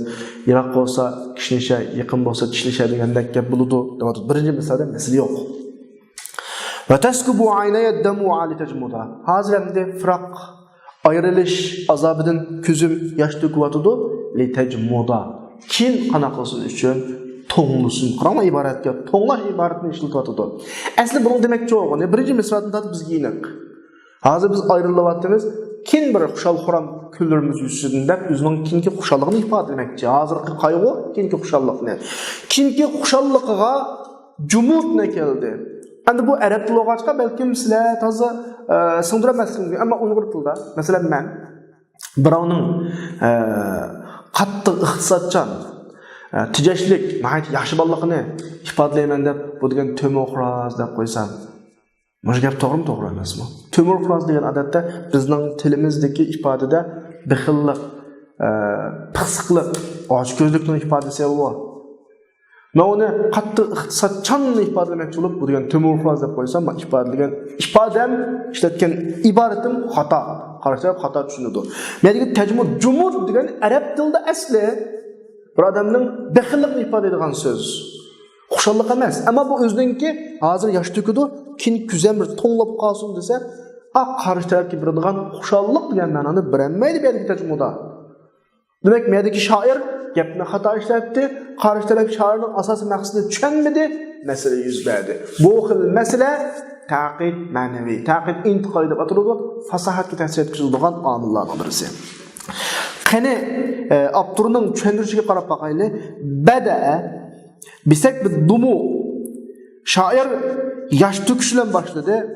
Nimishqa desa ayrilish keltirib chiqaradigan g'amkinlik va bearamlikni dalil keltirishdi. Demak biz bu bearam bo'lyapmiz, g'amkinlik, yosh to'kyapmiz deb.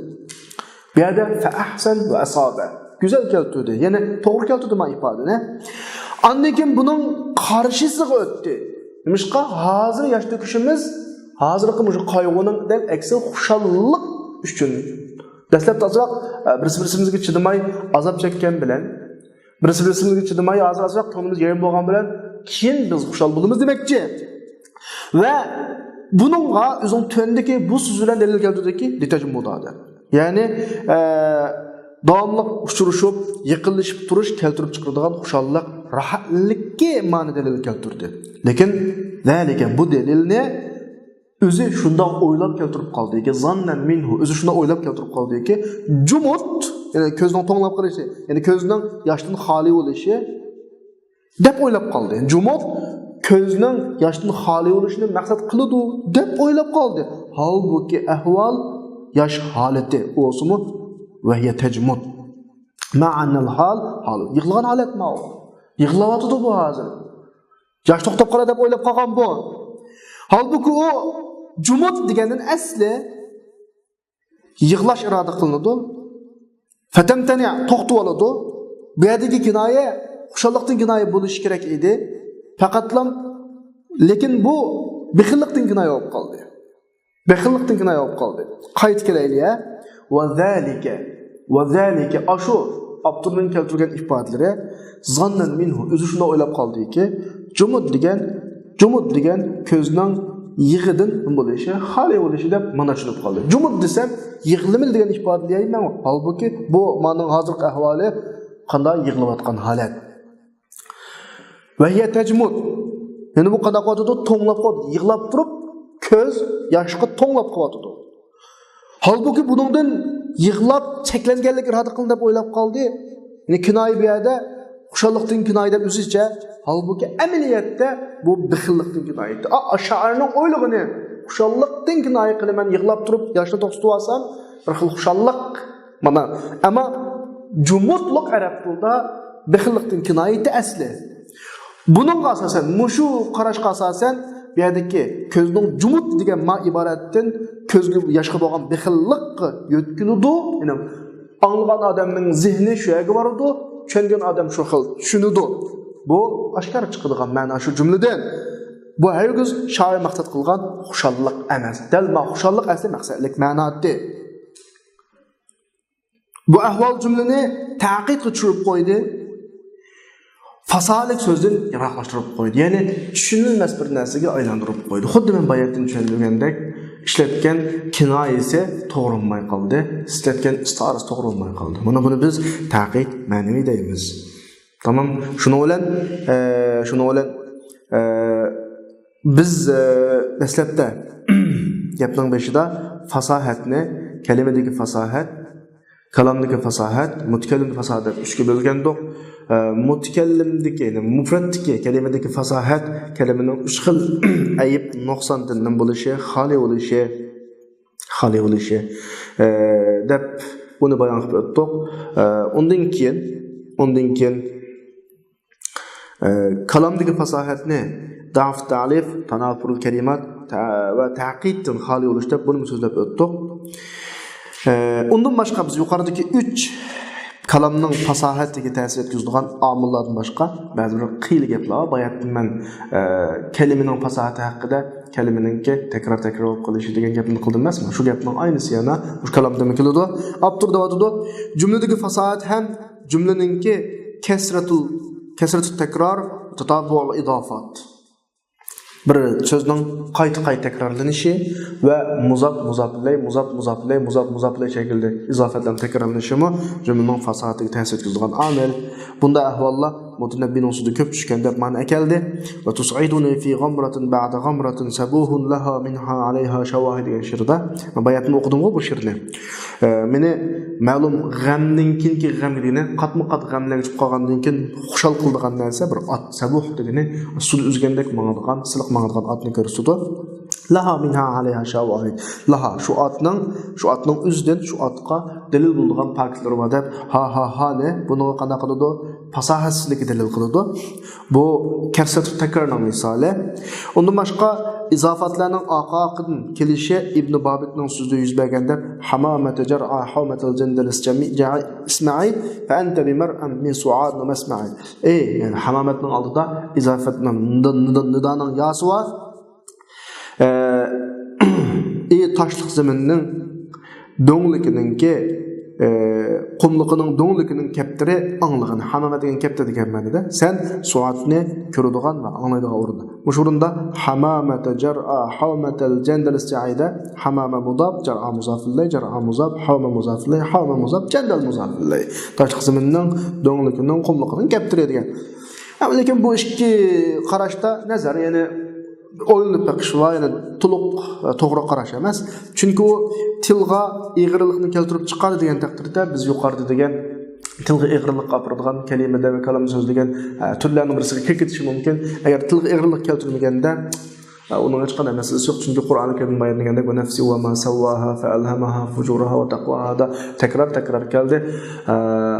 Zikru rahmat robbika abdahu Zakariya degan oyatlarda muzafilay shaklida keldi. Bu agar tilga ig'irlik kelmasa hech qanday masala emas. Tamam, unda bo'lsa, uchinchisi fasohatning turining uchinchisi mutakallimdagi fasohat. Mutakallimdagi fasohat. Endi mutakallimdagi fasohat degan nima? Degan vaqtda buni turib mana tushuntirdi.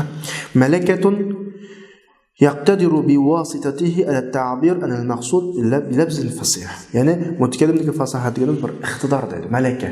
Iqtidor bo'lib, shu iqtidorning vasitasi bilan o'zining maqsadini fasohatlik so'zlar bilan ifodalashga qodir bo'lgan iqtidor. Endi mushu ta'rifatni o'zini bir narsani tushunib olamiz. Bir odamning ikki og'iz fasohatlik qilib qo'ygani u odamning fasihlik emas. Bir odamning bir kitobda fasohatlik shaklda yozib yotgani, bir she'rlar to'plamini fasohatlik chiqargani fasohatlik emas. Balki shu odamdagi iqtidor fasohat bo'ladi. Masalan, Mutanabbining so'zida takror chiqdik. Abi Tammomning so'zlaridan nurg'un masala chiqardik. Buning bilan Mutanabbi Abi Tammomlar fasihsiz va fasohatsiz bo'lib qolmaydi mutakallim. Chunki ular iqtidor bor. Garchi so'zlarida fasohatsizlik ahvollari yuz bersa-mu, lekin fasohatlik so'zlaydigan, fasohatlik jumlalar so'zlaydigan nima iqtidor bor. Ular mutakallimning fasahati iqtidorga qarashliq ahamiyatga emas. Shu abdur kamalakatu degan ma'lumotni keltirdi. Tamam. Endi shuni bilan biz fasohat haqidagi so'zdan nim bo'ldik, xoli oldik, keldik balog'atga. Bayatimki fasohat haqida so'zlayotgan vaqtimizda darsning oldida balog'atning lug'at ma'nosini so'zlab o'tib, jumlada va mutakallimda topilib degan to'q so'zda topilmaydi. Shu abturmiyali gapni boshladi. Takun fil kalam val mutakallim. Ya'ni balog'at jumlada bo'ladi va mutakallimda bo'ladi deb gap boshladi. Endi mushu fasohat balog'atning o'tiridagi munosabatga kelsak, balog'atchining mutaqaddimlari masalan Jurjaniga o'xshash. Bular balog'at degan balog'at, bayon, baroat, fasohat hammasi bir gap deydi. Murod shaklda qo'llansa bo'ladi. Keyingilar, balog'atchining keyingilari, masalan Sakkaki, Ibn Asir qatorliqlar yo'q. Fasohat degan boshqa, balog'at degan boshqa. Fasahat degan biz bayatni tushundirganlar. Fasahat balag'at degan navbatimizni tushundirmoqchi bo'lganda balag'at deb ayraydi. Mushnoqda kallamda bo'lsin, biz balag'atni so'zlamagan bo'lg'achqa bu tarafi bek sizlarga nima qilmaslik mumkin, hazm bo'lmaslik mumkin. Ana biz balag'atni o'ziga kelaylik. Balag'at jumlada mutakallimda bo'ldi ekan. Gapni jumladan boshlab, jumladagi balag'at degan nima? Ana har bir o'quvchi balag'atning lug'at ma'nosi voyaga yetish, tegiga yetish, oxirgi chekka berish deb tushundik emasmi? Jumladagi balag'at deganimiz jumlaning ifodalash shaklida oxirgi chekka yetish, voyaga yetish, ya'ni jumlani eng to'g'ri shaklda qanaqa qilish, keltirish deb tushunsa bo'ladi kitob kirishdan ilgari. Masalan, jumla nima uchun tuziladi? Qarshi tarafga bir maqsad ifodalash uchun tuziladi. Bu yerda har xil maqsadlar bor. Bizning o'tgan zamonda bir ish qilganligimizni ifodalaymiz, hozirgi zamonda bir ishlar qilayotganligimizni ifodalaymiz, jiddiy holatlarimizni ifodalaymiz, xushal holatimizni ifodalaymiz, o'zimizning g'am qayg'usini xat orqali ifodalaymiz jumla orqali. Bu jumla yoziqchimi yoki til deb tushunsak bo'ladi. Har holda holatlarni ifodalaymiz, chaqiriq ifodalaymiz, buyruq ifodalaymiz. Arab tilida mushlarning hammaning o'ziga xos bir qurilmalari bo'ladi. Madi va mudori va buni oldiga sil qitilgan holatlar va lam ta'kid kelgan holatlar va shart harflari desak iza va in va law va jazmiyat holatlarga shart qilmoqchi bo'lsak iza va shak holatlarga shart qilmoqchi bo'lsak in va mahal o'tib ketgan holatlarga shart qilmoqchi bo'lsak lavva masalan. Ma'lum odamni ish harakatida ifodalamoqchi bo'lsak allazi allati ism mavsullar va ko'rsatib ifodalamoqchi bo'lsak zalika degandek ism ishoratlari va jiddiychilikni ifodalamoqchi bo'lsak tarjimani ta'kidlaydigan ta'kid vositalari va jazmiyatni ifodalamoqchi bo'lsak qasr vositalari va masalan qasr vositalari va jumlani orqa-orqadan egilish orqali ta'kidlamoqchi bo'lsak fasli va boshqa ma'noda ifodalamoqchi bo'lsak vasli va dek arab tilida uslublar intayin ko'p. Har birisining ifodalaydigan ma'nosi o'xshamaydi, holati o'xshamaydi. Endi biz shu xil holatlarni ifodalamoqchi bo'lsak, eng to'g'ri jumla shaklini, eng to'g'ri holatga ekidalasak, mana shu o'zi balog'at. Ma'noga yerlik tushuntirishanda ma'nochi o'quvchilar. Ya'ni eng to'g'ri holatni eng to'g'ri jumlalar ifodalayasak, mas shaklda ifodalayasak, qarshi taraf voyaga yetib tushunadigan holat ifodalasak, bizning mush gapimizdan bizning kayfiyatimizni tushunadigan holat ifodalayasak, mana buning o'zi balog'at. Qani mush gapni kitobdan chiqqanda qarab boqaylik. Jumladagi balog'at deganimiz val balog'atu fil kalam mutabaqatuhu li muqtadal hal ma'a fasadi. Intayin qisqa ifodalar topdir. Jumladagi balog'at deganimiz jumlaning kalamning halning taqozzosiga fasahatlik bo'lishdan birga udul kelishi. Demak, jumlaning balog'atlik bo'lishini old bilan fasahatlik bo'lishi kerak. Biz bayatning darsning bachasida o'tgan fasahatlarning hammasi shakllanib bo'lgandan keyin halning taqozzosiga. Mush gapni o'zi yetarli ekan. Halning taqozzosi degani men hozir ifodalamoqchi bo'lgan holga jumla mas shaklda kelsa, erk shubqasi huva ishlatsam, erk shubqasi hiya ishlatsam, izchil qilayotgan ishlar bo'lib qolsa fil mudori ishlatsam, kelgu zaman ifodasi sin bilan ifodalasam, ma'lum bir shartni jazm shu bayatni degan gapim shu. Ya'ni hozirgi holatimizga jumla mas shaklda ifodalanib, qarshi taraf bizning holatimizni qanday qila olsa, tushuna olsa, qarshi taraf bizning holatimizni tushuna olsa, mana bu balog'at.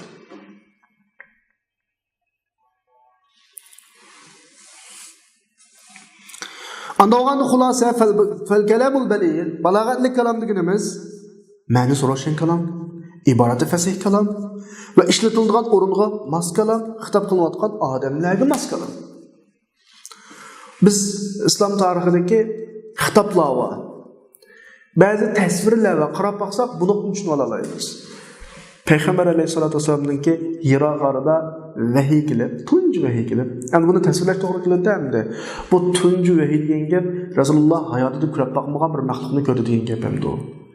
Asli bizlar qorong'uda yo odam yolg'iz yerda g'ayri odam ushab qolsin tilimiz shu kun edi ya. U hayotida ko'rib boqmagan osmon bilan zamonga tang osmonni bir qolgan maxluqdan birisi kelib o'qa desa, qaysimizning yuragi titrmaydi. Islom yuragi titradi. Qo'rqib ketdi. O ifodada yarjufu fuaduhu. Hadice radıyallahu anh'ın ifadeleri hemmimiz ta'kidlan. Vallahi inneke lataksibul ma'dum. Qur'onga mujning hammasi Hadice radıyallahu anh'ın Resulullah'ın kayfiyatiga qarata ifadeler işletib ketgan ta'kid ifadelari. Ya Resulullah, sen degan her güz ma'dumlarga qana qilsang, ularni tashlab qo'ymayding, mehmonni hurmatlayding.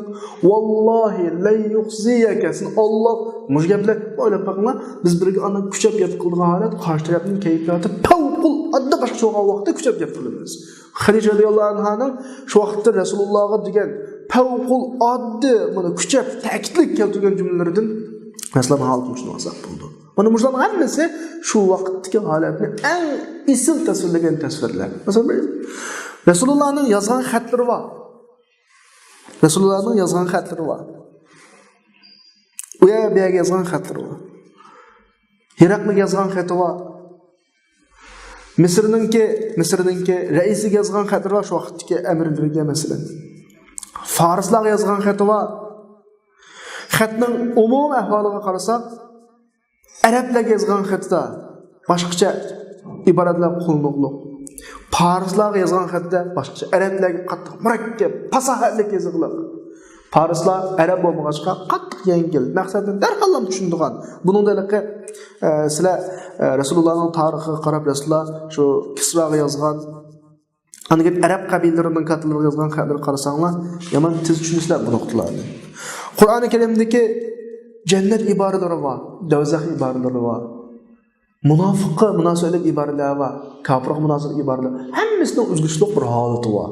İfodalamoqchi bo'lgan qarshi taraf, maqom, mazmun, mushlig'i mas shaklda iboratning qattiqligi, yengilligi, ishlatilgan iboratning vaznisi mushtahatda farqlanadi. Mushlig'i mas shaklda ishlatish balog'atidir. Yani aslan qaranglar, va yaqtadil hal holat bizning ahvolimiz jumlaning maqomini o'xshmasligini taqozo qiladi.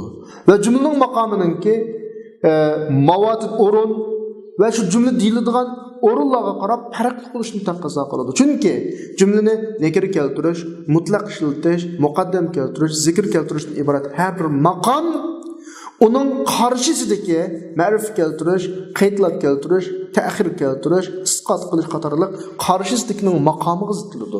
Taqdim keltirishni taqozo qilgan o'rin, ta'xir keltirishni taqozo qilgan o'rin o'xshamaydi. Men dedim ya, har o'rinning bir talibi bor deb. Masalan, bir odamni o'ltiribdi. Buni da o'ldirguchi bizning tuqqan bo'lsa, biz jumlada ashni burun deymiz. Qatala fulan.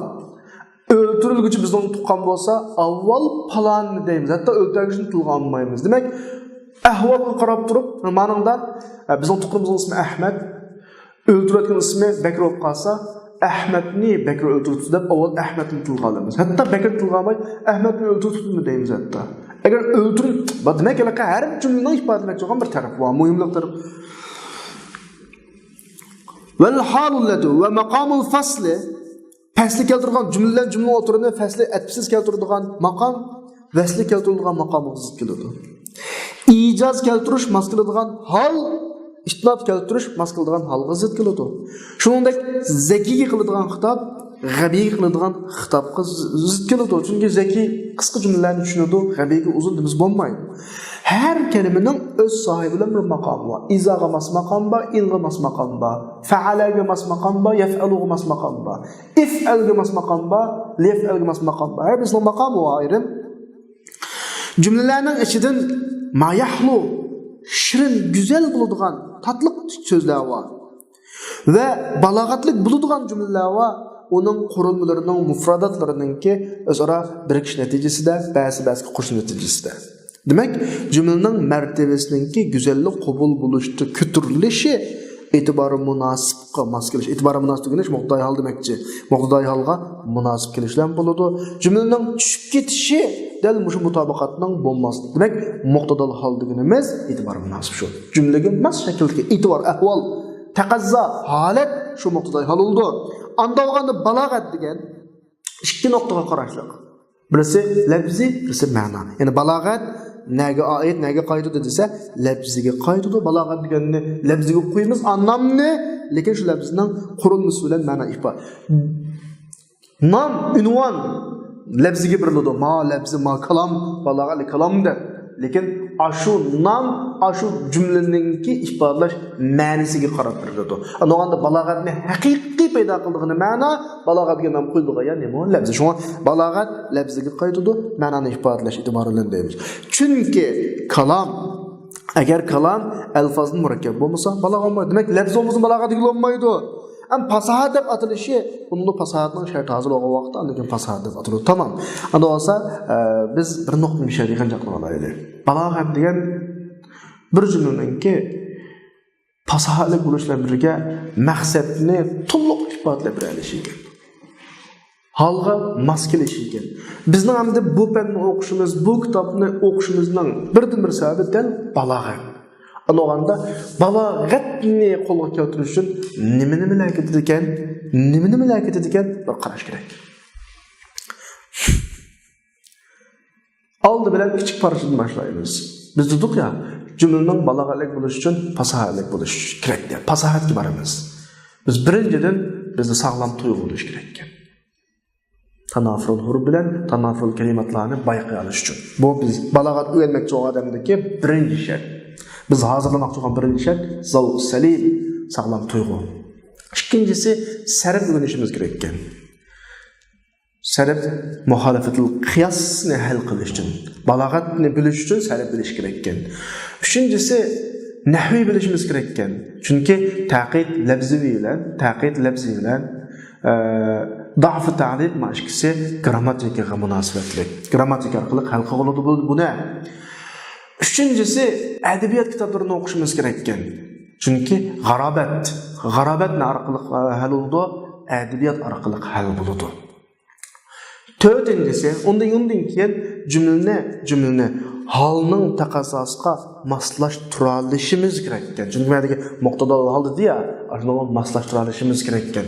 Demak, mishada birmuncha ishlar chiqdi. Yani hal qiladigan masaladan sarf, nahvi, edebiyat cümlenin nimaning taqososiga halning taqososiga mos keladigan kamaydiganligini ayıradigan bir narsa. Uni biz bilmagan bo'lg'achqa ism qo'yamadik ma'noga.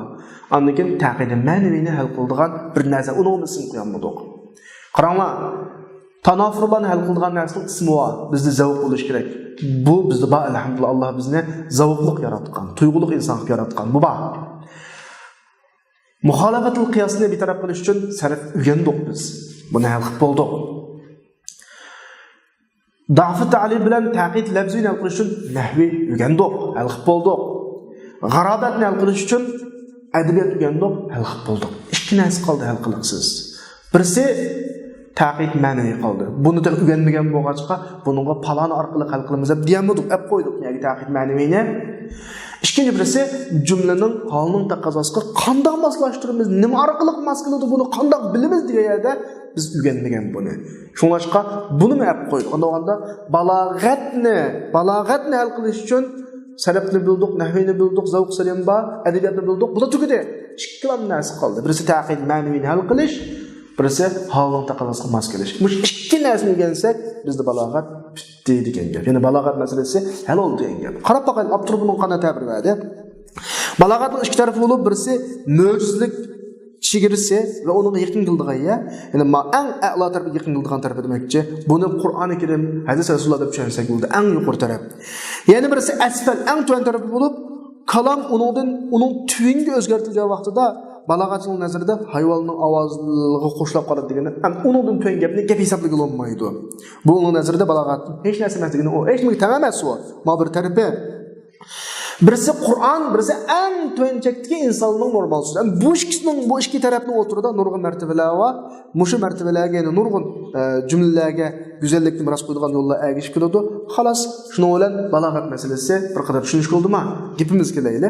Mutakallimniki balog'at degan bayatni xuddi mutakallimlik fasohatga o'xshash Şunun vasıtasıyla balagatlik cümleni kurashtirishga qodir bo'ladigan bir xil malaka, iqtidor, qudratimiz balagat deymiz. Buni bayat fasad tushunib, buni o'xshash gap. Bir odamning balagatlik gap qilib ketgani bilan balagatlik olmaydi. U odam balagatsiz gap qilganlar balagatsiz olmaydi. Faqat u odamning iqtidoriga qaraymiz. Tamam. Mushunga o'xshash bizga shu oydinlashdiki, jumlaning har qanday balig'i fasih. Chunki fasohat balagat o'xshaydi. Aks emaski har qanday fasohat balagat bo'la olmaydi. Ya'ni har qanday fasohat balagat emas. Bu muhim masala emas. Muhim masalaga endi keldik. Ana olsa bir xuloslandik. Balagat degan nima? Balagat degan nima desa, balagat yuqorqi xaloqlardan saqlangan narsa balagat bo'ladi. Bir jumla nimalardan saqlansa, muhalafatul qiyosdan saqlansa, kalimasi, g'arabatdan saqlansa kalimasi, tanafrul hurufdan saqlansa kalimasi, da'f ta'libdan saqlansa shu jumlaning o'zi, taqiddan saqlansa shu jumlaning o'zi, tanafrul kalimatdan saqlansa shu jumlaning o'zi. Undan keyin holning taqozzosiga qanaqlansa, mas kelansa. Ya'ni buni texmi o'rsak, yana bir ma'no o'rsak, ma'noni to'g'ri ifodalayalsa balagat. Bunu mush noktalardan ma'noni to'g'ri ifodalayolmaslikdan saqlansa balagat bo'ladi. Nechnasin saqlanadi? Tanafrul kalima, tanafruddan saqlanadi. Bu bir. Buni nima orqali betaraf qilamiz? Zavq orqali. Ikkinchisi g'arabatdan saqlanadi. Bu ikki. Buni adabiyot orqali hal qiladi. Uchinchisi muhalafatul qiyosdan saqlanadi. Buni sarf orqali hal qiladi. Üçüncüsü da'f-ı ta'lif bilan taqid lafzidan saqlanadi. Buni nahviy orqali hal qiladi. Undan keyin taqid ma'navidan saqlanadi. Buni hal qilgan narsa yo'q, hozircha saqlangan narsa yo'q. Yana birisi ma'noni to'g'ri ifodalayolmaslikdan saqlanadi. Buni hal qilgan narsa yo'q. Hammani hal qilib bo'laqliq ikki narsa qilib qoldi hal qilasiz. Mush ikki narsa zodi nimada? Qarang ha. Yattadihu lana aydan bizga yana shu oydinlashadiki balogatning marja'i, balogat tepiladigan yani ne desa maqsadlik ma'noni ifodalashda xatolikdan saqlanish. Mana bu eng muhim nuqta. Buningdan ilm ma'ni orqali topdik buni. Biz hal qilinmagan ikki da'vatdi. Birisi maqsadlik ma'noni to'g'ri ifodalashdagi xatolikdan saqlanish, Alloh taqozosiga mos kelish, yana birisi taqid ma'naviydi. Taqid ma'naviydi. Mushkisni nima orqali hal qilamiz deb tursak, avtor dafayda buni ilm ma'ani orqali bu xatolikdan saqlanamizki, jumlaning holini taqozosiga mos keldimi, kelmadimi, ilm ma'ani orqali hal qilamiz. Ya'ni shunaqla buning marja'i, balogatning marja'i fasihning g'ayridan ayirishga qoidadi. Fasihni g'ayridan ayirish degan bir nechta tur. Bayatni so'zlagan g'arabat, yo muhalafatul qiyos so'zi deganlar shu. An fasohatninki labzning fasohatligi, fasohatning bo'lmaganligi lug'at matni ilmi yo'ldan bayqiladi degani g'arabatni neden topamiz? Matni adabiyotdan topamiz. Tasrif yo'lidan degani muhalafatul qiyosni sarf orqali betaraf qilamiz. Nahviy yo'li orqali degani da'f ta'lif bilan taqid labzi nahviy orqali bayqiladi. Yoki his ve yaxshi bo'lgan tabiat ve tuyg'u bilan degani tanafrul huruf, tanafrul kalimatlarni ma orqali bilamiz. Bularning hammani alqib qoldik. Bir silam qoldi endi. Qaysi? Taqid ma'naviy. Va zalika shular taqid ma'naviydan boshqaki buningdan ilm bayon orqali qoldi. Endi topdik mana. Sarf, nahve, adabiyot, zavq orqali hal qilgan bo'lsak, ikkisi qolib qolgandi. Birisi maqsadlik ma'noni ifodalashdagi xatolikdan saqlanadi. Ya'ni jumlaning holini taqozosiga mos kelishi, yana birisi taqid ma'naviydi. Ma ikkisini nim bilan hal qilamiz deb qolsak, avtor deb berdiki, birisini ilm ma'ani orqali, yana birisini ilm bayon orqali saqlanganmiz. Demak, kitobning asosiy mazmuni, balogatning asosiy mazmuni ilm ma'ani ve ilm bayon ekan. Mencha tushungan bo'lsanglar, ilm ma'ni degan qanday qiladigan narsa ekan? Jumlalarni holning taqozosiga mos keltiradigan. Ya'ni qaysi jumladan qanday ma'ni chiqadi, qaysi holatni qanday jumla ifodalaymiz, ma'ni ilm ma'ni orqali o'rgangan emas. An taqid ma'naviy degancho, ya'ni ilm bayoncho desa, ilm bayonda har xil tashbihatlar, majazlar, o'qishlar, kinoyalarni o'rganish orqali biz so'zlarni o'qishmagan uslubda ifodalagan vaqtda xato uslubda ishlab chiqarishdan ilm bayon orqali saqlanganmiz. Endi jumlaning masalasi bitdi. Çünkü biz sayıp nehvi edebiyat bilimiz. Biz de zavq salim ba elhamdülillah. İnşallah bu kitap tugasa bayan bilen manini ügünüp bulumuz. Muşuna kılsak bir cümlemiz nayet güzel, balagatlik şekilde tutken buludu. Hem de maçta kıt boğandığın keyin öyle çaylık sep boğandığın keyin etrafını yasıqanğa okşaş cümleni güzelleştirdiğine yani bir yolla var. Gerçi asasi mühim olması mı? Lakin güzelleştirdiğine. Bunu deyimiz ki emma ilmi bedi 3. pen ve balagat penlerinin ahırkısı bu arqılık mana ve elfazlarının her birideki güzelleştiriş ve zinetleş yolları tunulduğu cümleni ma arqılı qana qilamiz, güzelleştirimiz. Şunu bilen mence oquvchilar sıkıp oldu. Bizning ögündiğin narsimiz aran 3 tal qap qaldı. Yani cümlenin balagatını bilish uchun, balagatni bilish uchun 3 narsa qap qaldı. Qolganini ögünüp bopdimiz alhamdulillah. Sarafni ögünüp bopdimiz, nahvi ögünüp bopdimiz, adabiyat ögünüp bopdimiz, zavq salim ba Allah'ın fazlı olan hem bizki qilib qolgan narsa biraz ilmi ma'ani cümlelerini nasıl şekilde ifadeleş.